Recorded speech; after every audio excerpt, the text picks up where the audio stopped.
ವಿದ್ಯಾರ್ಥಿನಿ ನೇಹಾ ಹತ್ಯೆ ಪ್ರಕರಣ ತಿರುಚುವ ಪ್ರಯತ್ನ ನಡೀತಾ ಇದೆ.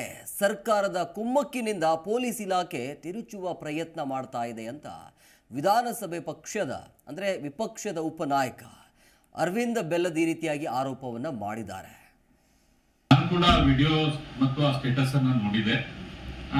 ಕೆಲವು ಹುಡುಗರು ಸ್ನೇಹಾ ಹಿರೇಮಠನ ಮರ್ಡರ್ ಏನಾಗಿದೆ ಆ ದುಷ್ಕೃತ್ಯ ಆಗಿದ್ದ ಸರಿ ಅನ್ನೋ ರೀತಿ ವಿಡಿಯೋ ಮಾಡಿ ಅದು ಇದೇನು ಜಸ್ಟಿಸ್ ಫಾರ್ ಲವ್ ಅಂದ್ರೆ ಸ್ನೇಹಾ ಹಿರೇಮಠನ ಮರ್ಡರು ಒಂದು ಲವ್ಗೆ ಜಸ್ಟಿಸ್ ಕೊಟ್ಟಿದೆ ಅನ್ನುವಂಥ ಸ್ಟೇಟಸ್ ಅನ್ನು ಇಟ್ಕೊಂಡು ಮಾಡಿದ್ರು. ಅದನ್ನು ಪೊಲೀಸರು ಹಿಡಿದಾಗ ಪೊಲೀಸರಿಗೆ ನಾವು ಸ್ಟ್ರಿಕ್ಟ್ ಆಗಿ ಹೇಳಿದ್ದೇವೆ, ಅವ್ರ ಮೇಲೆ ಕಠಿಣವಾದ ಕಾನೂನು ಕ್ರಮ ತೆಗೆದುಕೊಳ್ಬೇಕಂತ ಹೇಳಿ ಹಿರಿಯ ಅಧಿಕಾರಿಗಳು ಕೂಡ ಅದನ್ನು ನಾವು ಹೇಳಿದ್ದೇವೆ. ಕಠಿಣವಾದ ಕಾನೂನು ಕ್ರಮ ತೆಗೆದುಕೊಳ್ರಿ, ಕೇವಲ ಅವ್ರ ಮೇಲಲ್ಲ.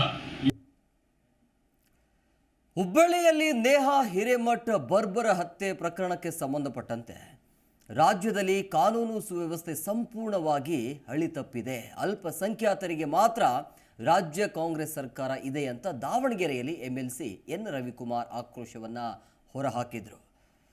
ಕಾನೂನು ಮತ್ತು ಸುವ್ಯವಸ್ಥೆ ಸಂಪೂರ್ಣವಾಗಿ ಹಳಿ ತಪ್ಪಿದೆ. ನಮ್ಮ ರಾಜ್ಯದ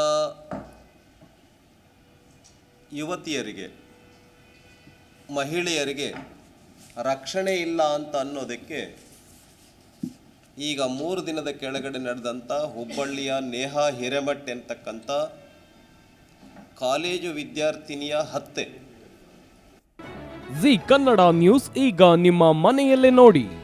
ಎಲ್ಲ ಕೇಬಲ್ಗಳಲ್ಲಿ ಈಗ ಲಭ್ಯ.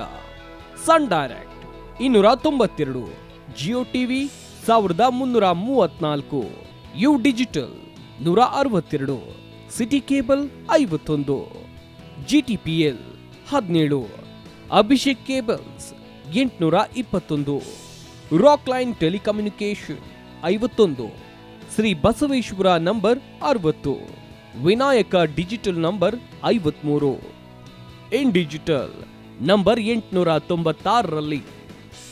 ನಿಮ್ಮಿಸ್ತದ ಜಿ ಕನ್ನಡ ನ್ಯೂಸ್ ನೋಡಿ ಆನಂದಿಸಿ.